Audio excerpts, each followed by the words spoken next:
Chuck. This is What is the Wheel, and today we're going to install a YSS fork upgrade kit on a Royal Enfield Continental GT 650. And since it's in a box, we're going to have an unboxing, because you know, everybody loves unboxings. Alright, I've watched a lot of unboxing videos, and I don't know why.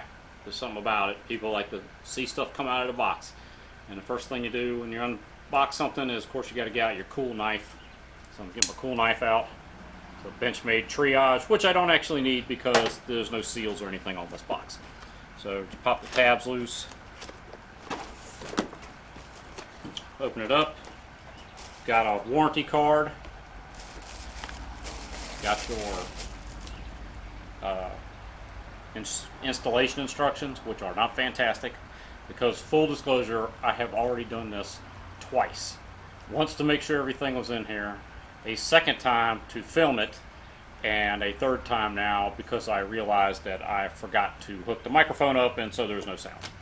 Okay, it is packed really well. You can see in the box here we've got that bag foam stuff, so it's rattled around because it came halfway around the world. YSS is a Thai company, so this comes from halfway around the world. So we've got foam here, we've got foam impacts in there. We've got our preload adjusters. There's one of them. You can see if you look close there, each one of those little steps is a 1 millimeter of adjustment. So you've got about 10 total millimeters of adjustment there. Second adjuster. Washers. Probably these are, I have to double check because they don't show these anywhere in the instructions, but they are probably sit on top of the spacer tubes for the springs to sit on. Our spacer tubes. Pretty cool. These are made out of steel. Back 40 years ago when I used to do this kind of stuff, we used to make them out of PVC pipe sometimes. And we've got our emulators. These emulators are basically Racetech gold valve knockoffs. They look like they're really well made. They look exactly like the gold valve ones except for the color. The adjustment on them is you've got this screw spring preload here for your high-speed compression damping, and a lock screw on this side. So in order to adjust this, you have to take it out of the fork. But what you're going to do is set it up, make your initial adjustment. YSS says probably for like sport riding, 1.5 turns. So you would undo your lock nut, unscrew this screw until there's no tension on the spring, screw it down until you just start to get tension on the spring, and then that's your 0. And then you would do, I'm going to go 1.5 turns, and then I'm going to lock this lock nut back down. You can see these 4 small holes around. Oh, maybe I haven't purpose for this knife. Actually, the blade's so big, probably not. But you have these 4 small holes right here. Only one of them is drilled all the way through. Those are your low-speed compression damping.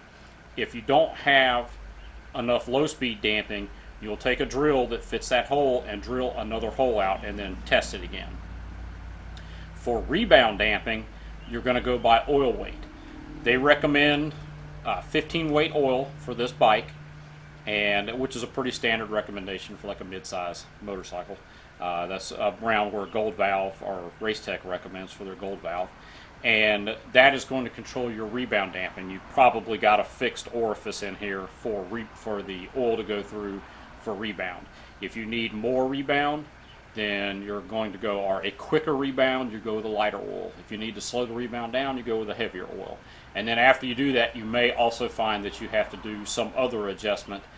Compression damping is less sensitive to oil viscosity because the holes tend to be so big, but you might notice a change in your low speed if you make a change in oil weight, because the holes for low speed compression damping are pretty small. So you've got that, and the other one, and then you've got a set of their recommended straight wound springs. Now, there's also a set of stickers, but knowing me, I probably already put them on something. This manual is not, it's very limited in instructions. The instructions are in Thai and English. a thing I found reading around online and from reading on the Racetech site. If you use these emulators, you have to drill out the damper rods to allow enough oil flow for these to work. The damper rod is what is controlling compression right now. If you put this on top of the damper rod, you're not going to get a change. So you need to drill the damper rods out. In order to drill the damper rods out, you have to take the fork apart because the damper rod is bolted in through the bottom of the fork. So they don't mention any of that in here. They mention oil level. They don't really give a spec for oil level because this is just a generic set of instructions. I looked around on the internet and I got a height of 140 millimeters. Now, 140 millimeters is also, you can change basically like your top out on the fork by changing oil height. You don't want to make too big a change because you could end up with locking the thing out because you run out of airspace. But if 140, if everything else is just the way you want it, but you notice you get a top out, like on the biggest bumps you hit, you could add 10 millimeters to your fork oil height, which you would measure it by compressing the fork all the way, taking the spring out, and then you're measuring from the top edge of the fork to the top of the oil inside the fork leg. And people are driving like nuts, like they always do. Oh, shocking, it's a Prius. Okay, that's why. So you're going to measure that. You can increase it 10 millimeters. That decreases the air volume, which that air starts acting as a spring as that fork compresses. So that's something you can do. I also found two different oil levels if you want to go by oil, or oil volumes if you want to go by oil volume. 474 millimeters and 430 millimeters. I believe that those two numbers are probably both accurate. That 474 is if you completely drain the oil out of the fork and there's no oil in there. You want 474 millimeters, add 474 milliliters of oil. If you have just turned the fork upside down and pumped the oil out of it, you want 430 milliliters. But like I said, I still prefer to go by oil height, and that's with the fork stanchion slid all the way down in the slider and no spring in there. And that number again, that was 140 millimeters. Now I also downloaded the YSS instructions for these dampers, and it's hysterical. These instructions are very, very similar to the Racetech gold valve instructions. So definitely these things are gold valve. I mean, if you look at them, I put gold valve in some other bikes, and they look almost exactly the same, like I said, except that these are black instead of gold. These are also generic instructions, but this gives you a lot more information than you get out of this generic set of instructions. The box says right on it, right here, go to YSS.com or YSSsuspension.com for instructions. Don't even bother, except to download these, the valve instructions, because the instructions on the website, there is nothing specific to the Royal Enfield, any Royal Enfield, and when you do find the instructions, they are just these generic instructions for fork install, which are not even 100% correct. All right, next thing we're going to do is run real quick through pulling the bike down enough to get the fork legs off of it, which I also had to shoot twice because I still forgot to put the mic on. So I pulled the bike apart, realized I had no sound, and then put the bike back together again so I could shoot this next part. In order to get the forks off, we got to take off some other stuff. We're going to take off the front wheel, which means we got to take the brake loose, which means we got to take this wire. This is your ABS cable, which I've already taken it out of this little holder right here. You have to take it off. You're going to unbolt the wheel. There's a pinch bolt on the other side right here. Where's that? I'll take that pinch bolt loose. Got to take this loose. Got to undo your triple clamps. You got two bolts here.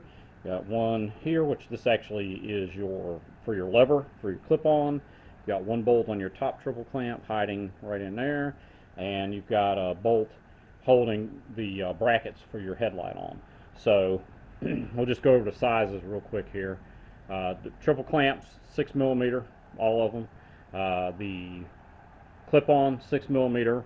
This is a 5mm Allen for this. The top cap bolts are 22mm. The brake bolts are 13. This is 24 for your axle nut. And what you want to do before, you could take the wheel and everything off, but one thing, before you loosen up your triple clamps, all of them, just loosen up this top triple clamp and break this top cap loose. If you don't loosen up this triple clamp first, you'll never get this thing loose, because it's actually pinching the cap cap. So you want to loosen that up, but leave the other ones tight. That way the fork leg's not going to try and turn. So I'm probably just hook the camera up and set it in the background, and I'll go through this whole thing and then just cut it down real quick. This one bolt that's behind here, if you turn the fork all the way to the left or to the right, you should be able to get in behind here to get to this bolt. If you have trouble with that, you could take a 12mm wrench and take your headlight out and just let it hang from the wiring so that you can get to that one bolt. Also, these calipers are not really heavy, but I have just a piece of wire hanging right here that I'm going to hang the caliper from to keep it out of the way, and so I'm not putting strain on the brake hose. I just wanted to point out something could be a trouble spot for some people in disassembling these forks. As I said, the damper rod is installed inside of here. It's going through your stanchion and then bolts into the slider, and it's an 8mm bolt. There is a bolt head, like an internal bolt head on top of the damper to hold it still to get it out, which requires a special tool, because I mean, look how long this thing is.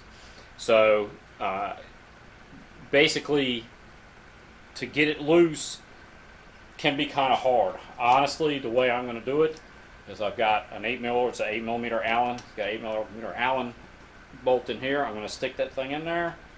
I'm going to tap it with my dead blow to make sure that it is fully seated in that bolt, because I do not want to strip that bolt out by accident. I'm going to take my Jim Dandy impact here, and I'm going to break it loose with my impact, like that.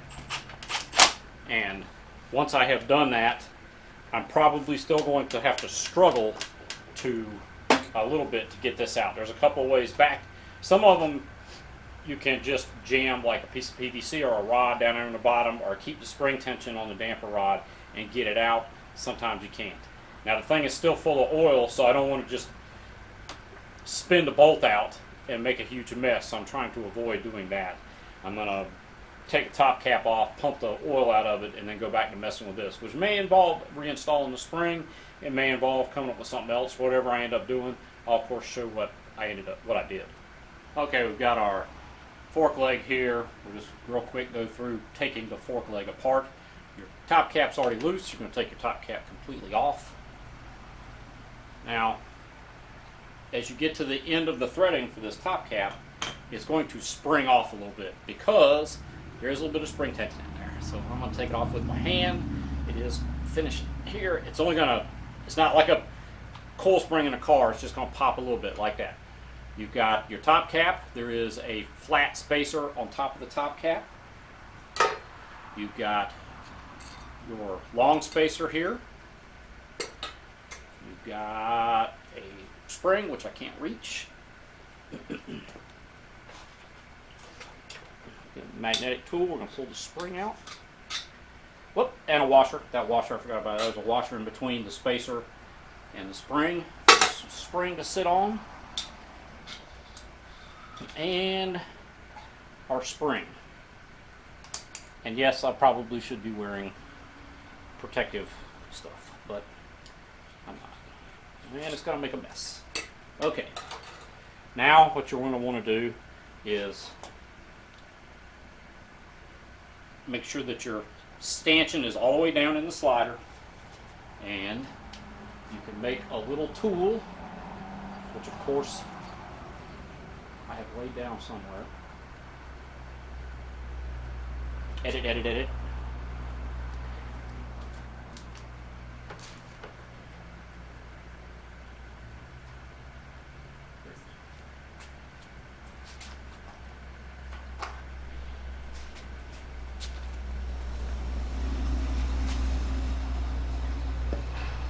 Okay, I'm going to make a little tool like this thing right here, and all it is this is a piece of welding wire, but you use a coat hanger or anything.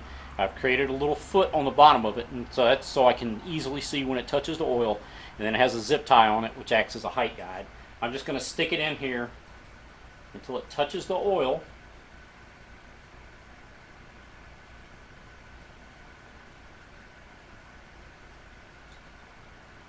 Until it touches the oil. Get my fingers out of the way and see what I'm doing. Okay. And then that measurement is your oil height with no spring, just to give yourself an idea of where you want it. The other fork leg, I got 130 millimeters. I haven't measured this side yet. This is one of the few examples where I didn't have to take it apart and then reshoot it, as I look and double check and make sure everything's turned on.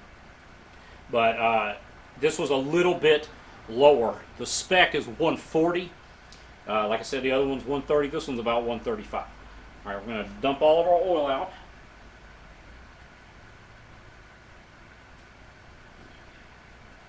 I'm going to pump it a couple of times. Get some of this other oil out of here. I'm going to make a little bit less of a mess. Okay.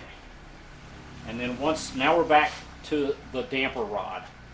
And so I thought maybe I could spin this damper rod out by just putting a little bit of spring tension on it. It was a little bit too slippery. So what we're going to do instead is we're going to wad up a shop towel. I'm going to shove the shop towel down in there, wad it up so it's nice and snug. I'm going to put the spring back in here. Shove that shop towel all the way down. I'm going to put the spacer back in. And then, probably should put that washer in there too. Drop the washer in there. Put the spacer in. Now what I'm going to do is turn it upside down.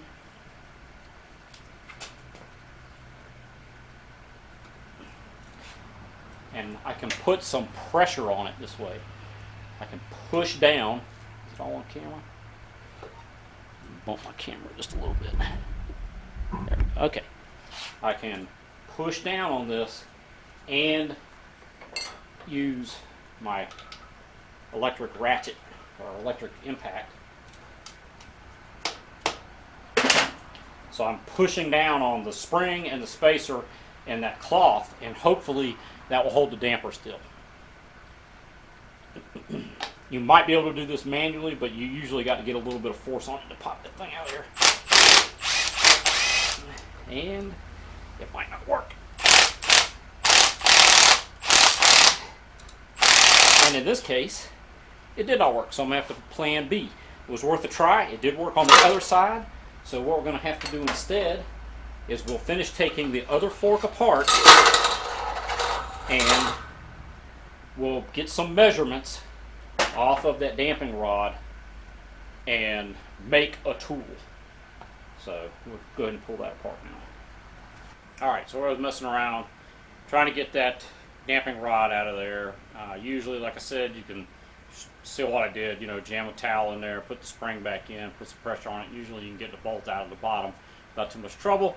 And of course, one of these did not cooperate. So I messed around with a couple of things, tried to figure out a way to do it that was maybe a method that anybody could do, that you didn't have to have a welder or any kind of machine tools or anything like that. And the solution I came up with was I went to the hardware store and bought this bolt. You can see right there, that bolt. This is a this is not a bolt, it is a nut. Bought this 3/4 nut, and the 3/4 is the size of the hole, the threading, not the size of the tool that fits on it. The tool that fits on this is a 1 1/8 inch socket, which I know it's a British bike, probably metric. That thing is probably metric, but this 3/4 nut fits into this damper really good. And so that's a hot tip. If you need to fit something or make a tool or something like that, take your part. If you got a part with you, you can carry it around, take it to the hardware store, see if something fits in it. So that's exactly what I did here. And I'm like, hot dog, I got this nut. I'm going to take an 1 1/8 socket, because this is an 1 1/8. I'm going to stick that rascal in there and take it right out. It would be no problem. The only problem with that was the bore of the stanchion is slightly smaller than an 1 1/8. And what I could have done is, this is an old socket, I don't use it for a whole lot, or actually the 1 1/8 socket is an old socket.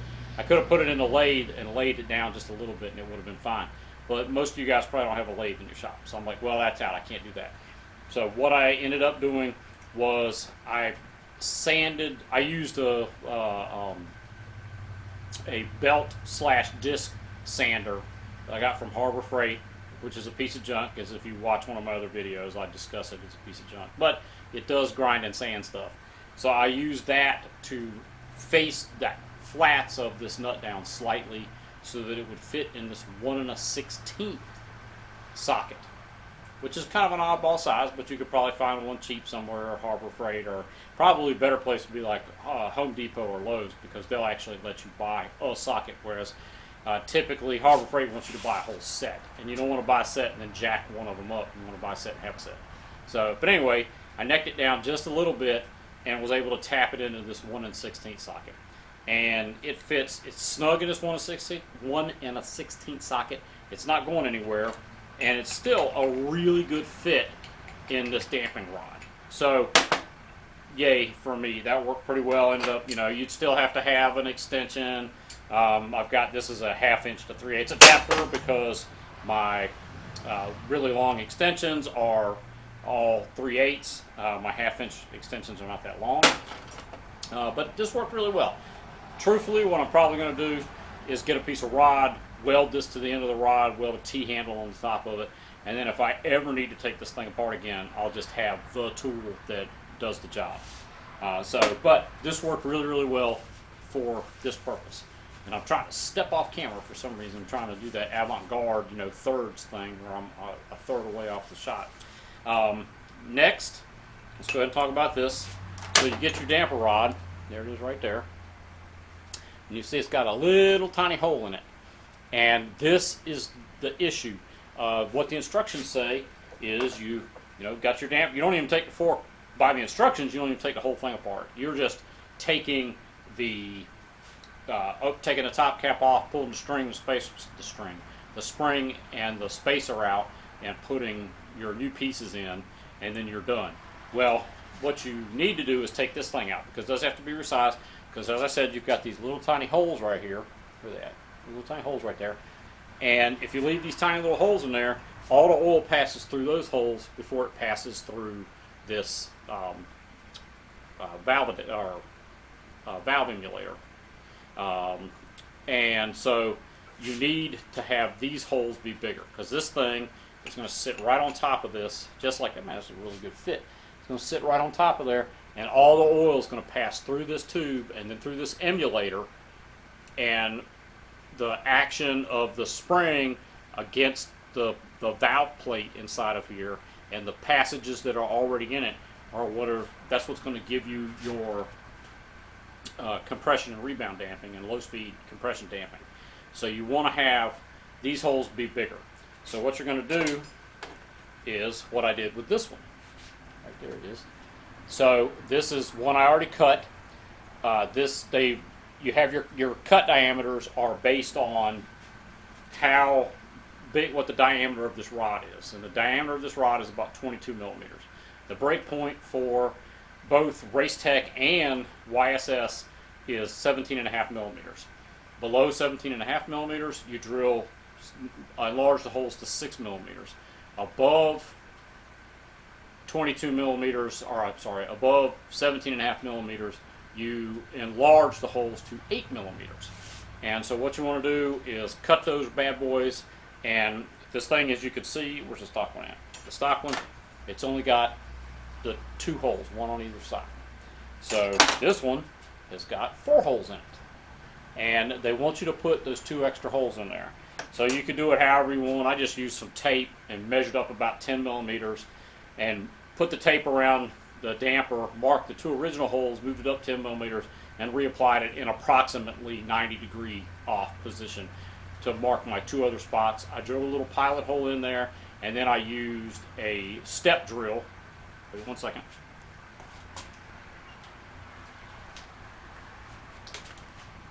A step drill, that's one of these things right here. These are great for drilling holes in thin material.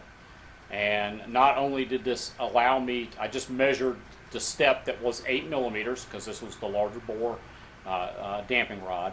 I just measured the step that was 8 millimeters and then cut to that step. And the shape of these things also gives you a little bit of a bevel, which is kind of nice. So I was able to bevel the outside of the hole there. And then the interior of the hole was a huge pain in the tail. They want you to get all the flash and everything off of it. I don't have like a deburring tool that will fit this far into here, and most people are not going to. What I ended up using was a chainsaw file, and chainsaw files, I got one laying around here somewhere. I got a couple of them. So chainsaw files typically have like a smooth bit on the end. You don't want that because you can see with this small hole here how close it is to the step. So I cut one of my chainsaw files down and get it far enough away. There we go. And so it is file all the way to the very end, and that allowed me to file the interior hole smooth. There's two. The main reason for that is you don't want that flash to come off and then get hung up in the valve, because then the valve isn't going to work. The other reason, maybe it'll interfere with flow. I think the main reason is you don't want the flash to pop off and get hung up in something else or get caught up in something and tear something up. So that worked pretty good for that. And what was the final thing on this little bit I wanted to talk about? You can step drill this. You can do it by hand with a hand drill. I did it in a press, which is easier. But you can certainly do it by hand. Getting those two holes, like these secondary holes, you're starting from scratch, you're probably going to only use like some kind of a pin punch to get a starting hole, because you're working on that round surface, and it can be very hard if you're trying to freehand it to get that hole going. I did use I piloted it with a small drill bit before I used the step drill, because I was concerned the step drill would try and walk off of the tube. The last thing that I noticed was, okay, this is the stock spring. If you look at the spring, you can see how the gaps are wider over here, and then as you go towards this end, they get narrower. This is called a progressive spring. So what it's doing is, as it compresses, these steps are closing up, and as the steps close up, the spring gets progressively stiffer. And so that's kind of interesting, and is actually very popular, is to use a progressive spring. However, in this kit, they want you to use this spring. Now, this spring is not progressive. This is a straight wound spring. It's going to be, the rate at which it compresses is consistent over the entire compression of the spring. It gets stiffer, but it's at a, whatever you call it, a straight line. I should get out my whiteboard and draw it. But it gets, instead of being a curve, it's just a straight line from the 0 point up. And so, and what's happening, you know, this actually, it's, everybody's like, oh, this is a spring. Actually, what this is like 20 springs. Each one of these coils is a spring. And that's how, when you have a progressive spring like this, once these shorter springs collapse enough that they're touching, they're effectively no longer part of the spring mechanism. So you say you start out with 20, and this one touches, now you have 19 little springs. So your rate is increased by 5% by doing that. So that's not really part of this build, but it is an interesting thing. I thought it was interesting, and this is my channel, so I get to say what I want to say. So anyway, I thought that was interesting that they had the originals, the stockers, are progressive wound, and these, the ones that they want you to replace them with, are straight wound. These are going to be stiffer initially than the stock ones. The stock one's going to get stiffer more progressively as you compress the suspension. All right, I think that's about everything that I can think of for right now. Oh, I do have one other thing. This is the bolt out of the bottom. This is the bolt that holds the damper rod in. It has a copper washer on it. Don't lose the copper washer. Like somebody who will not be mentioned right now, who is desperately searching around the shop floor to figure out where the other one is. It wouldn't be me. I didn't do that, but it could have happened to somebody I know very well. So be sure and be sure that you don't lose that when you take it out. It's around here someplace, so we'll find it. Your legs are not going to come all the way apart. They're going to stop. There's a step in the bottom of this. If you yank it apart hard enough, you'll yank the seal out of it. You don't want to do that. You don't need to yank. You don't need to take the seal out of it. These things were surprisingly dirty. For this bike's only got like 3,000 miles on it. There was a lot of black oil in there. You get back in the shot a little better. There's a lot of black oil in there. Let's see how this. I had them upside down with a rag in them. Actually, that rag doesn't look too bad. One of them was pretty gross. I was surprised at the amount of black oil that was in the bottom of it, which is, I mean, it happens, but I was surprised at the amount in a fairly Ford. And actually, having seen that, even if you don't plan on doing this, I would consider, after you got like, say somewhere under 10,000 miles, up to 10,000 miles, go ahead and change your fork oil out, put fresh oil in there, even if you don't do this other kit. This, I think, like I haven't had a chance to test it yet because obviously it's not back together. So who knows how great it is, but the reviews have been pretty solid for this. So if you're gonna service it, go ahead and spend the $250, buy the kit, put the kit in. And I think probably based on my experience with the old gold cap stuff on the bikes I had in the 80s, yes, I am that old. It will be an improvement. So I believe, is that everything I'm going for? I gotta turn the camera off now because I gotta go find that washer, which I'm pretty sure is in this pit of oil I got over here that I came out of these forks. And I'll be back in a minute with the reassembly of this thing. I've lost continuity because I got a different shirt on now, the Royal Enfield shirt, which of course is the only shirt you really should wear when you're working on your Royal Enfield. But it is day 2. I had to stop and cook dinner. But now we're ready to go. You've got your damper rods drilled out with your larger hole, and again this was a over 17.5 millimeters, so we drilled a 8 millimeter hole, or 4 8 millimeter holes in this. 2 holes were already in there, they were small, and we upsized them, and then we drilled 2 more. I did them 10 millimeters above the original holes. We got that on there. We're going to put this is basically a top out spring, so that when the suspension, if you like pull a wheelie and the suspension extends to full length, this spring will gently allow the suspension to fully extend, so you don't get this hard slam on the parts. And we're just going to drop that right on there. Get our fork tube, and I'm going to kind of, instead of just slamming it in there, I'm going to do it at a little bit of an angle. And I will say, be careful of this little white ring here. This is a seal. It's not super tight or anything like that, but you don't want to break it or gash it or anything. Just drop this in here. Let it drop all the way down. There is another washer in the bottom of this, so just take a peek and make sure everything is centered. Then you're going to take your bolt. Make sure you put get it in. Of course it's not focused. Get in focus there. That's your bottom bolt. It's got the little copper washer. I did find the other one. And you can get your homemade tool, however you make your tool. I'm going to slide this in here. I'm sure this actually is more or less on camera. And get into the top of the damper rod. Let's swing this down just a little bit to make it a little easier to see what I'm doing here. Okay, and then you could do this manually. I'm going to use my impact here. Put the bolt in, hold the damper rod still. All right, and tighten it up.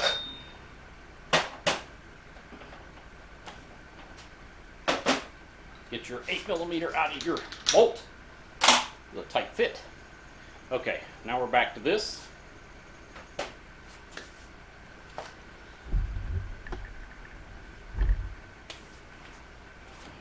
Now you've got to fill it full of oil. Ideally, you've got something like a graduated cylinder. That's this thing right here. I just put some tape on the side of it to make it a little easier to see where I want to fill to. It's graduated. They call it a graduated cylinder because it's marked, but they're kind of hard to read. So it's easier just to put a piece of tape on there and put pencil marks on it. The two numbers I got were 430, 474. I'm going to fill it to, actually what I'm going to do first is put 230 millimeters in it, pump it a little bit to make sure that the oil is filling the bottom section of the fork where the slider is, and then I'm going to drop my valve in there because that valve is going to take up some space. So I'm going to drop the valve in there, and then I'm going to add another 200 milliliters of hydraulic oil or fork oil, and at that point I'm going to grab my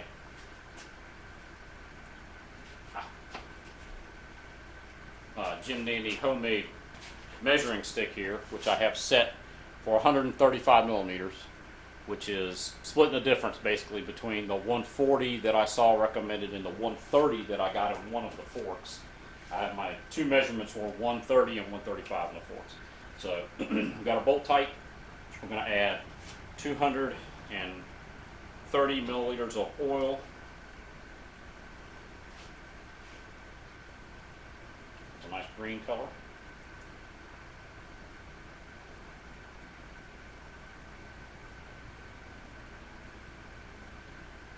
You don't have to have a graduated cylinder. You could just pour oil directly in there if you're confident in using a level indicator, just a little homemade stick like that thing I just showed, to set your height.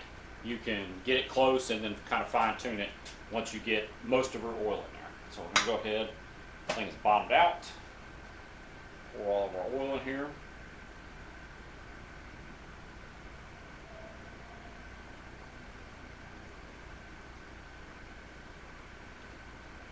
Pump it a couple of times.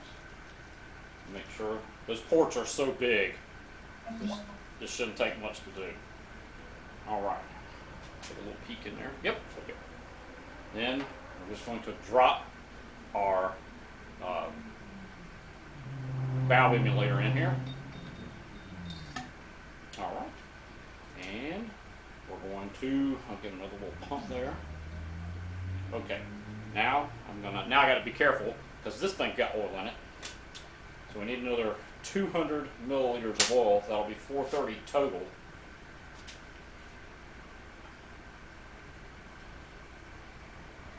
And here's where putting that piece of tape comes in handy, because I don't have to get super close to the cylinder to make sure I've got the right volume in it. Alright, I'm going to put this down where I can see it, just in case it starts getting close to what I feel is the top out point for the oil volume.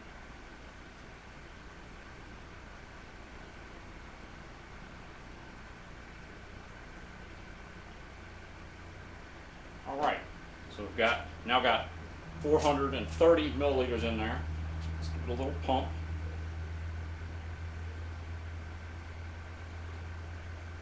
Alright, I'm not seeing any air coming through there, so I'm pretty sure I don't have any air voids in here. We'll take our little measuring stick. You can see those two zip ties right there. I have them set to the height I want.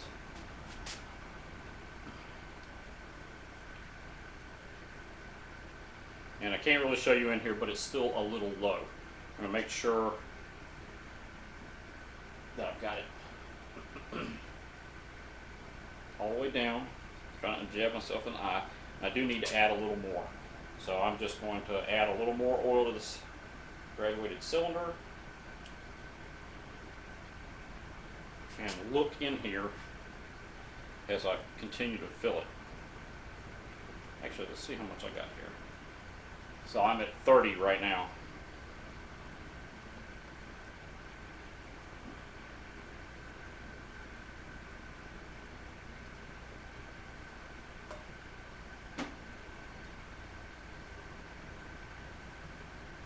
Okay.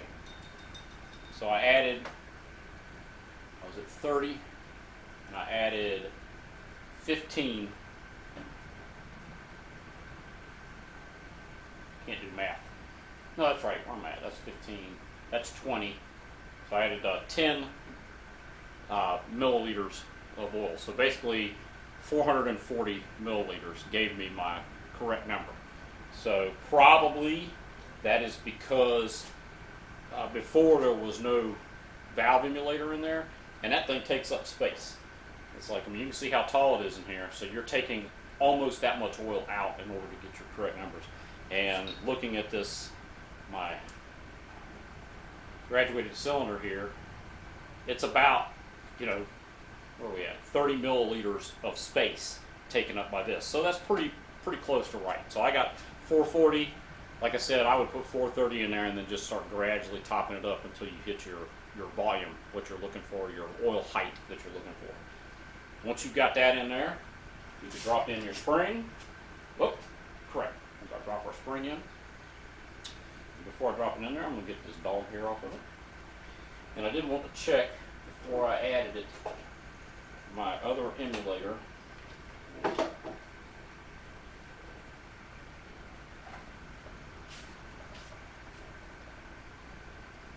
Edit. There it is. I did readjust these. I checked, and I may have already talked about this is what happens when you shoot over 2 days.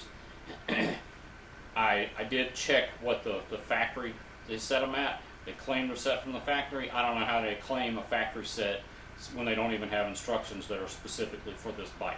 So they set them generically. Also, by my best estimate, these were actually not set the same. One of these emulators felt like it was at 3 full turns in. The other emulator was at about 2 full turns in. For sport riding, they recommend 1.5 to 2 turns as a starting point. So I set them at 2, which will be a little on the, stiff is not the right word, a little more compression, a little more high-speed compression damping.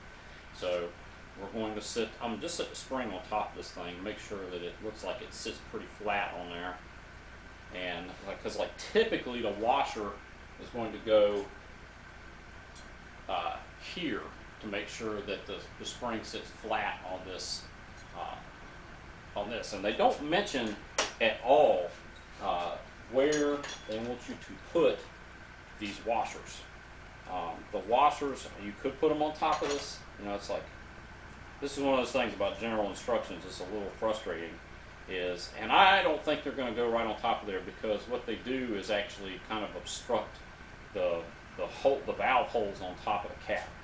So I'm going to, and it does look like a decent fit for this right here. So I'm going to go ahead and drop my spring in. Then I'm going to extend the fork leg,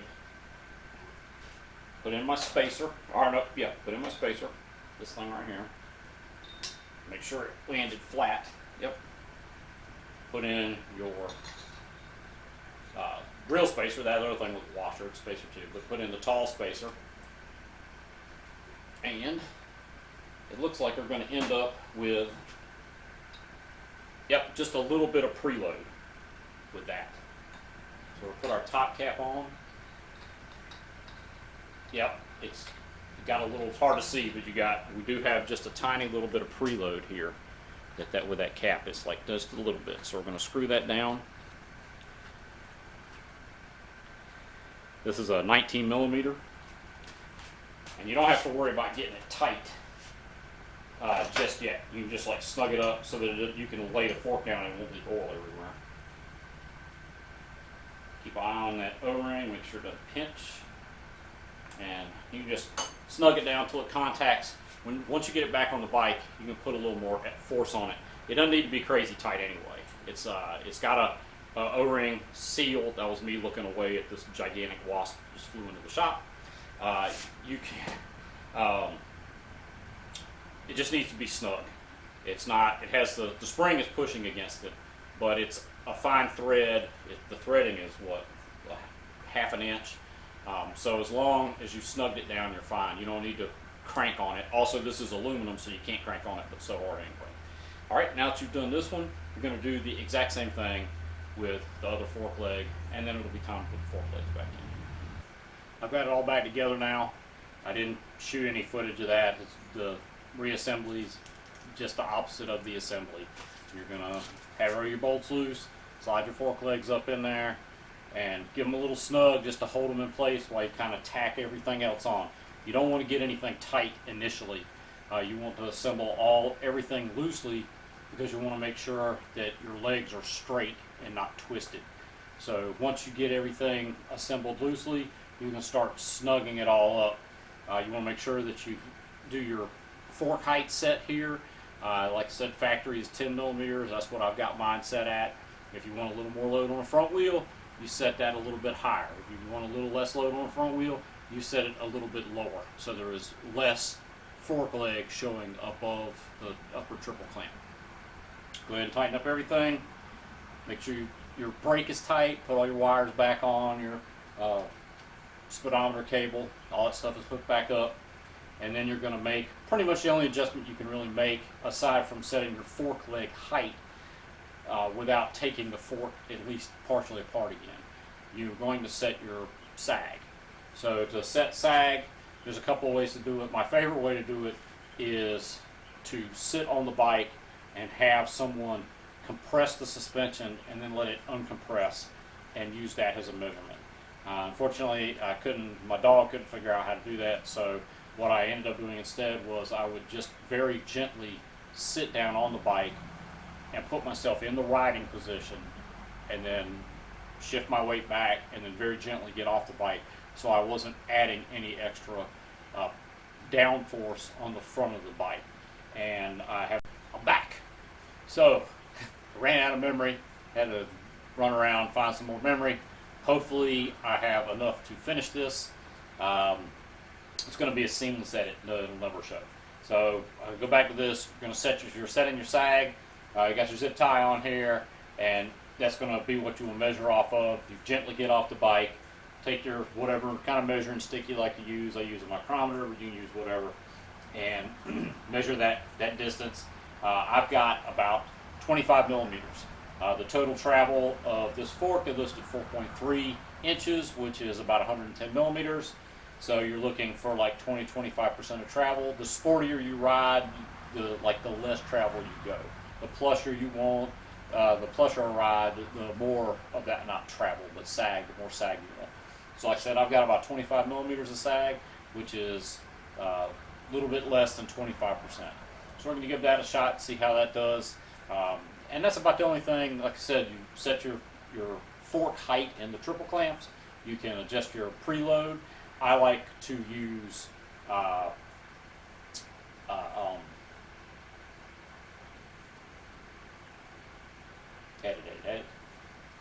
when you're setting your preload, they have 1 millimeter markings on here.